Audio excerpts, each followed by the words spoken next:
Welcome. My name is Ashlyn O'Connell. This is Turbo, and we're here at the beautiful Sea Lazy R Ranch in southwestern Montana. I'm a master's candidate for a master's in environmental management from Western Colorado University. And today I want to talk to you about the positive effects of ruminants on soils. Now first I want to talk to you about what a ruminant is. So a ruminant is going to be a cow. So cattle are in the ruminant family. Bison, elk, sheep, goats, they're all part of the ruminant family. Now what that means is they've got 4 different compartments or chambers inside their stomach. And the rumen is the largest of these chambers. Now within the rumen are some tiny microorganisms which allow these animals to eat and digest different grasses and forages that would otherwise be inedible to humans and even horses. So any other animal other than a rumen can't digest some of these grasses and forages. Now, once they've actually eaten and digested these forages and grasses, they create some of the best fertilizer in the world. So ruminants are a very important animal, especially to our grasslands. And I want to discuss some of their positive effects to our soils and our grasses. So our grasslands evolved over hundreds and thousands of years with millions of bison roaming these lands. And so they evolved with the bison and with ruminants on them. So our grasses depended on all that organic material being put into the soil to create strong, rigorous root systems and create mature plants. And what we need to do today to get back to this and to create that rich soil and to actually reap those benefits of ruminants is to have our cattle mimic what the bison used to do. And what I mean by that is bison were a true prey animal, meaning they clustered in super tight herds, and they did that for safety reasons. And they would cluster in these herds and they would eat all the grasses and forages and weeds in that area.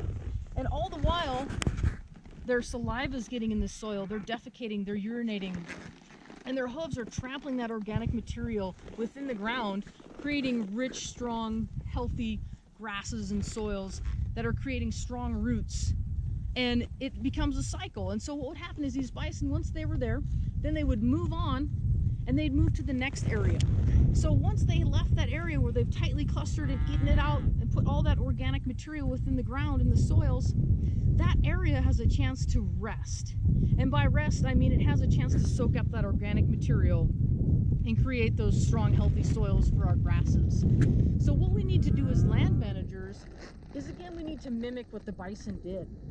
We need to get our cattle to cluster in tight herds like they are over here. And we need them to eat down all the grass and forage and make sure that there's no competition for certain grasses. It's all eaten out equally. And we're gonna let their urination and their defecation and their saliva and let their hooves trample it into the ground for us. And then we're gonna move them to, say, this pasture over here, where you can see we've got longer grass and more feed for them. So they're gonna go over there and they're gonna eat that. Meanwhile, this is gonna rest. And while it's resting, it's gonna grow up, and we're not gonna graze them here again until this land and these grasses are mature enough to a mature height where they can withstand being grazed again, so that we're not causing desertification. We're actually reversing it. And that's a real important point. So cattle are really good at reversing and desertification if we manage them properly by rotational grazing. You know, one of the pioneers of rotational grazing and this type of land management is Alan Savory from the Savory Institute. And you know, for decades he's been doing this, and he's been doing it not only with ruminants, but he's also been doing it with different types of herd animals in Africa. And he has shown through his time there doing this, and he has been mimicked by many different ranchers and farmers, you know, doing this same thing, and the results have been extremely beneficial. So if we look to people like him and study his ways because it's worked and it's been helpful, then we too can reap those benefits. Now we also want to talk about is some of these different areas where cattle are able to graze.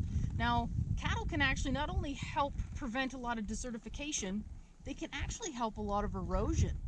And the way they do this is they're able to graze real high, steep areas, which is pretty unique to them.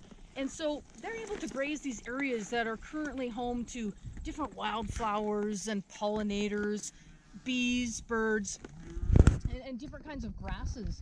And so what happens is they're able to help with that erosion because they can stop some of the runoff by their hooves creating small holes or ponds, in theory, where different moistures and rainwater can actually get stuck and get held in these ponds where their hooves have made, which will actually slow erosion.